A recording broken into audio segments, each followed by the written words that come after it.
Thank you, Anchorman Aaron. We are fortunately granted access inside of the necropolis to speak to the one and only Lysistrata. So, Lysistrata, I understand that you women feel like you have a problem with our war, and understand also that you may have a solution. What is this solution? Well, the women all over Greece are being effective in this atrocious war. I mean, when we have our little dinner parties and try to invite sweet young girls from across the border, these young ladies are stopped by the patrols and are not granted access to our city. Also, our poor young daughters are growing older by the day, while all of their potential husbands, the young men of Athens, are off fighting the war. So, while our young daughters grow to be old maids in your eyes, their potential husbands are laid out on the battlefield. So, we have never really been given a voice in the assembly or even a right to influence our husbands. So now we are forcing you to listen. We have denied the men of the state two very vital things. The money held in the Acropolis here that we have taken over, as well as sex. By Aphrodite's moist thighs, what gives the women of Athens the right to feel like they can speak in a men's assembly and to do with our money, and to take over our beloved necropolis? Well, I don't understand why you men are so reluctant to give the women of Athens control of your treasury when you expect us to run your entire household. In my opinion, the state would be much better off if the women of Athens were in control of your funds. And as for our right to these demands, well, we may not actually be fighting the war ourselves, but we do make a very severe sacrifice. We supply the sons, the young soldiers who fight your wars and go off and die in battle. I mean, when a soldier dies, the state may lose a young man who has the potential to be an influential member in the community, but a mother loses her son. By Athena's great wisdom, if I could understand why, how do you expect to get the Spartans on your side? Well, we expect to influence the Spartan men to join our idea of peace the same way that we have been getting the Athenian men on our side.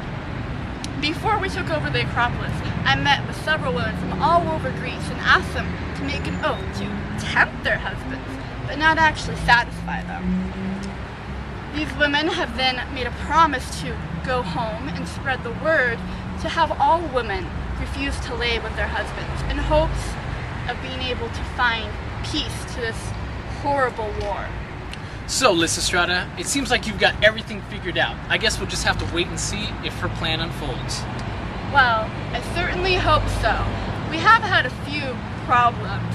Some of the women here in the Acropolis have been trying to escape to have a little bit of alone time with their husbands. Fortunately, I was able to capture them and remind them of their promise to me and keep them inside. I just hope that the men of Athens miss their wives as much as us women miss them. I have a feeling the men of Athens do miss their wives. Back to you, Anchorman Aaron. Thank you, Anchorman Aaron. We're here today with the magistrate who's trying to defuse this situation down here at the Acropolis. Magistrate, can you explain what's going on here? Well, as you know, we're in the middle of a war here. So I come to the Acropolis to transfer funds for our navy. What do I find? All the women of the city have taken over the Acropolis. I mean, this is ridiculous. What have the men been doing here? So I get my policeman to try and take care of the matter. And you know who the matter is? It's Lysistrata. She's the one. So I try to arrest her, but somehow the women just beat up my policeman and just take care of her. I mean, I don't know what to do. This is ridiculous. So I'm just trying to mediate the problem here, you know, trying to take care of this. It's just ridiculous. This does sound ridiculous. So your men were beaten up by women? What's being done about this insolence? Well, I mean, as you know, all the young men are out to war. So the old men of the city decided that they need to take care of this. So what they devised was a plan to smoke out the women from the Acropolis. But gods were not in our favor today.